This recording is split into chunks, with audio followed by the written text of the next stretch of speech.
tanya sebentar? Boleh. Mungkin kenalan dulu nih, kakaknya namanya siapa dan umur berapa? Aku Dian, tahun ini 21 tahun. Oke, aku mau tanya-tanya nih ke kakaknya. Kakaknya tahu nggak sih 3 tokoh penting dalam perumusan Pancasila dan peran dari masing-masing tokoh itu apa aja? Yang aku tahu mungkin pertama itu Ian Soekarno. Beliau itu yang ngekonsep Pancasilanya. Terus Muhammad Yamin, dia itu yang ngegagas 5 asas dasar negara.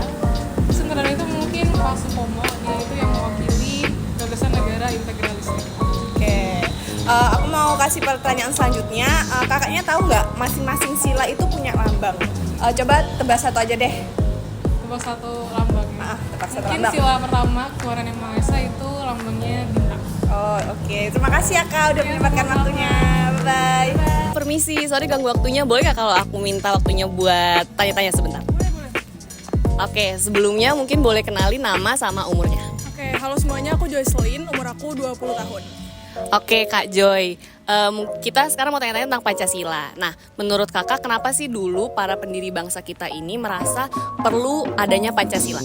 Oke, setahu aku karena Indonesia itu negara kepulauan yang dimana itu terdiri dari banyak suku, agama, sama budaya. Kalau nggak ada nilai yang bisa nyatuin itu semua, bisa-bisa dari awal udah pecah. Oke deh, makasih banyak ya Kak Joy jawabannya. Kalau Mas boleh kenalan dulu namanya siapa dan umurnya berapa? Perkenalkan, namaku Kevin, aku umur 20. Oke, mungkin aku izin nanya-nanya dulu ya Mas. Boleh. Pertanyaan pertama, menurut Masnya nilai-nilai Pancasila masih relevan nggak nih di zaman sekarang? Untuk zaman sekarang harusnya relevan. Penilaian Pancasila itu benar-benar relevan dari semua sila-sila. Yang pertama tuh sila ketuhanan, yang dimana tuh ketuhanan itu menjadi pedoman hidup untuk manusia gitu. Jadi kayak kalau misal mungkin bisa jadi salah satu, kan juga ada juga orang yang nggak bisa hidup tanpa itu, tapi dengan Tuhan itu bisa ada pedoman hidup manusia lah, supaya mereka tuh punya tujuan dalam hidup mereka.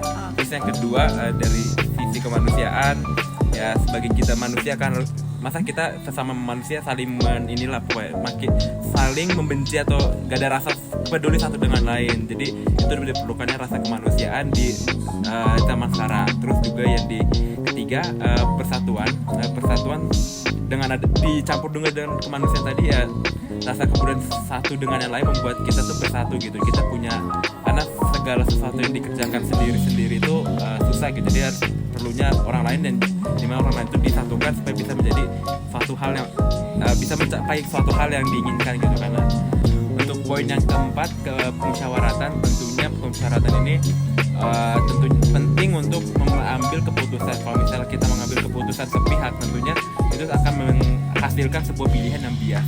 Bias itu sungguh tidak mewakilkan lah, pasti tentunya akan ada konflik kepentingan dan semacamnya. Dan terakhir keadilan itu juga sebenarnya nyambung juga ke poin keempat. Jadi poin keempat tadi kan yang pengambilan keputusan supaya nanti mewakili semuanya, adil buat semuanya gitu, merata. Oke, makasih Mas.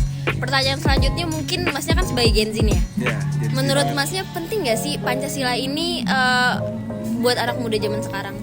penting banget. Tadi seperti aku jelaskan di awal, beberapa alasan-alasan kenapa itu relevan, itu bisa menjadi mendukung Gen Z supaya mereka tuh bisa mencapai kehidupan yang harmonis sebagai bangsa dan bernegara. Oke. Indonesia itu unik. Ratusan pulau, ribuan suku, dan berbagai macam agama hidup berdampingan. Tapi di tengah perbedaan itu, gimana sih caranya kita bisa bersatu? Jawabannya adalah Pancasila.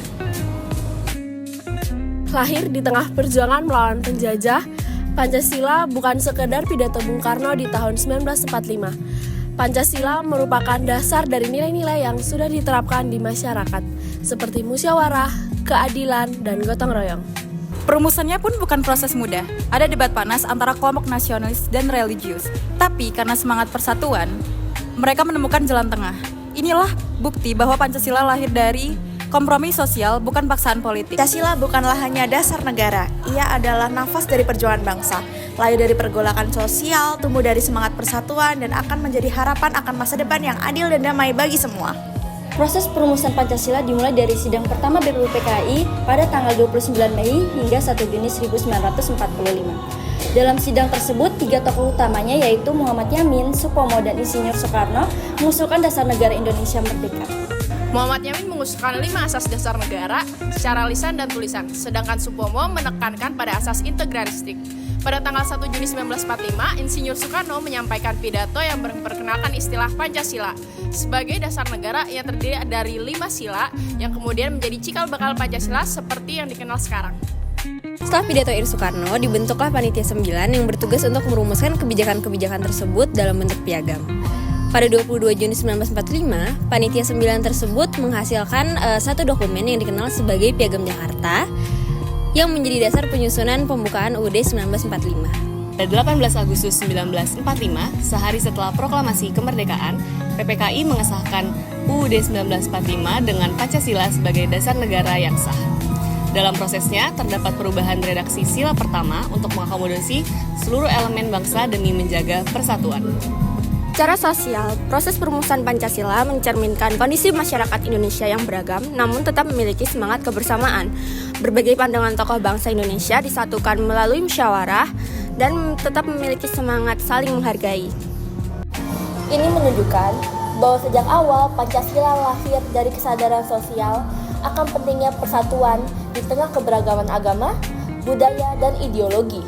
Hingga saat ini, Pancasila tetap relevan sebagai pedoman hidup dan pemahaman sejarah perumusannya penting agar generasi muda menghayati dan mengamalkan nilai-nilainya. Pancasila bukan sekedar 5 sila yang kita hafalkan sejak sekolah dasar.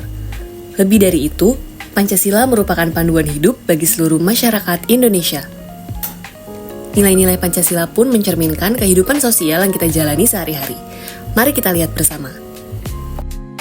Sila pertama, ketuhanan yang Maha Esa, mengajarkan kita untuk toleran terhadap perbedaan agama, menghargai kebebasan dalam beribadah, dan memberi ruang bagi setiap orang untuk memilih keyakinannya sendiri. Sila kedua, kemanusiaan yang adil dan beradab, mengajarkan pentingnya hak asasi manusia, keadilan, serta saling menghormati sebagai sesama manusia.